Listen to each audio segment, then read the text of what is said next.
Hoover Turbomaster U5094 total system is almost done. I've just realised from looking at this very footage that I haven't refitted the hose. I best go and do that during the opening credits. But yes, it is done, polished, washed, back together, working better than it probably has done for a very, very long time. Let me show you what it looks like now and how it sounds, because it sounds a heck of a lot different. Let's have a look.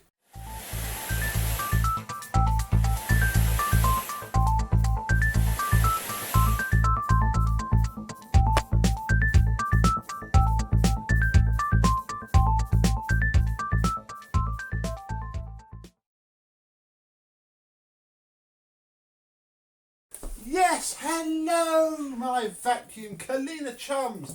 How are you today? We may as well fit the hose whilst we start off this video. Yes, the Hoover Turbomaster is done, working a lot better now. It was, bless it, very, very used. Also, it wasn't the first time that it's seen some work. When I got down to the motor, somebody had written on it that it was rebuilt and working fine. Well, it was obviously a long, long time ago, because the fan case bearing was completely seized, probably only spinning because the sheer pressure of the motor made it.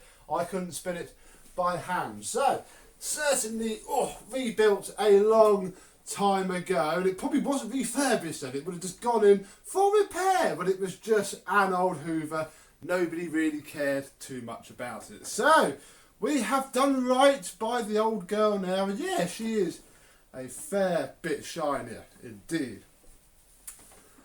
Where to start really? We'll start off at the back, because if you notice, the cable is done up. Yes, I managed to find it's actually an aubergine bottom cord hook from the quite rare, I probably shouldn't have used it for this, but it's a cord hook, I don't really care. Yeah, a rare aubergine bottom cord hook from a turbo power, but it's the same part. I even managed to fit it on the turbo power. Fitting the spring behind these is a right pain in the bum, but on the Turbomaster it's slightly different and not too tricky to do. I cleaned up our Livia plug, so got rid of the sticker and yeah, gave it all a bit of a clean and a polish.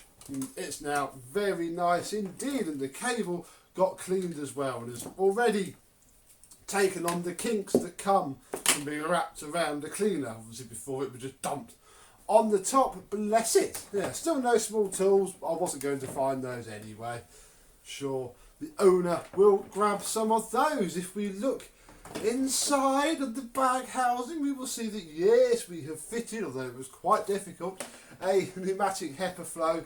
Should probably just buy some H4 HEPA flows, H18, one of them. They do proper HEPA flows now that fit these cleaners, but where's the fun in that? And smells a fair bit fresher now. It's in there somewhere is our air freshener. Yes, I put it back in. It does ever so slightly smell of what it should. The sticker came off, got cleaned, everything else got cleaned and then went back on, so that's good. I've had to line it up with where it was though, because yeah, there's the actual sticker that's faded quite badly. The machine itself, not too bad, has some fading sadly, as they all do, but yeah, overall it's not horrific. These grey ones generally get away with it a bit more because they're grey and not beige.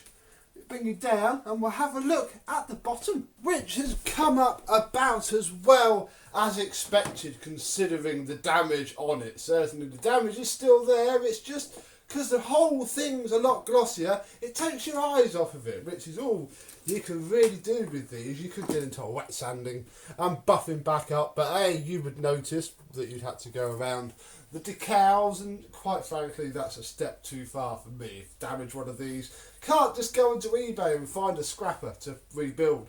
You're a little bit stuffed.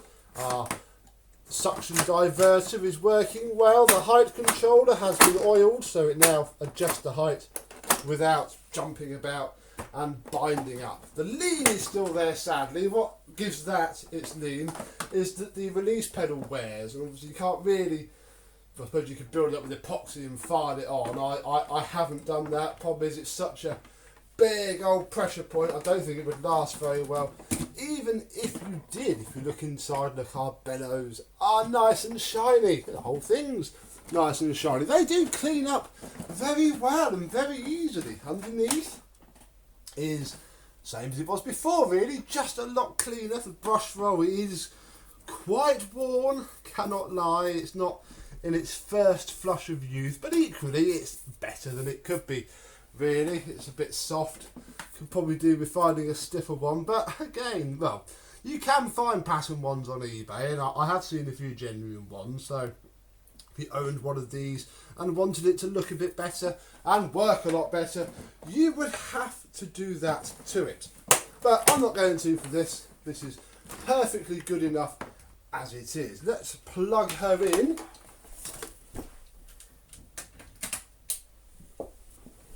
And we'll start off in the tools, because we're already set to the tools mode. We'll get the hose out.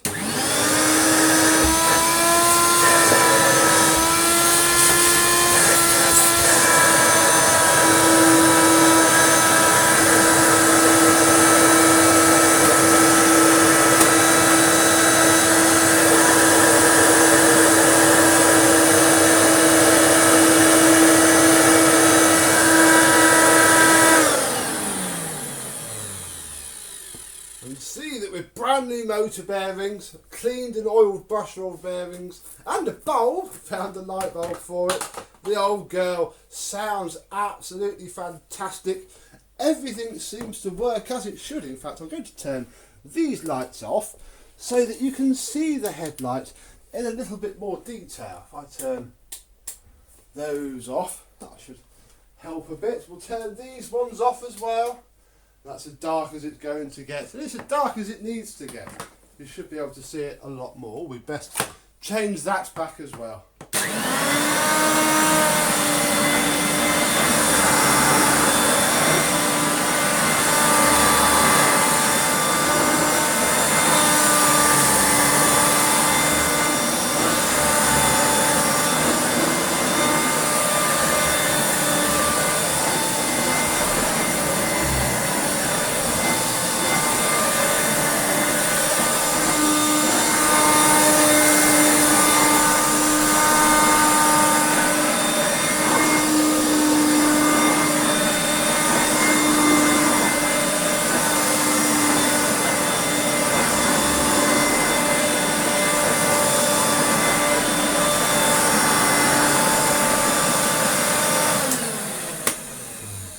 And that's now working, I would say, almost. I mean, it could do with a new brush roll. It's certainly grooming this rug very nicely indeed. It's one of the reasons I did get myself a cylinder for my sort of daily, because, you know, we do enough after videos and stuff like this.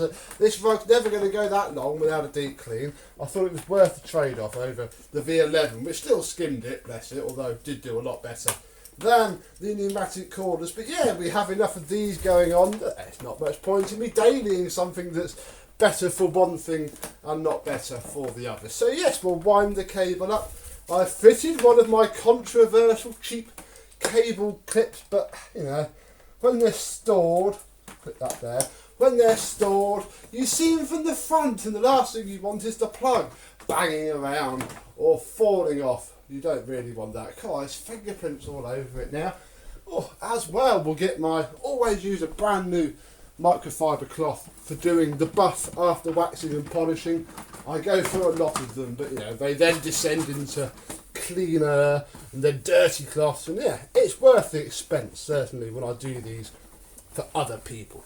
So there we go. You can take an absolutely trashed one of these, and with a couple of 608Z, not ZZ, has to be 608Z for the motor, you can pretty much get them working really, really well indeed. So that's it for now. Thank you very much for watching.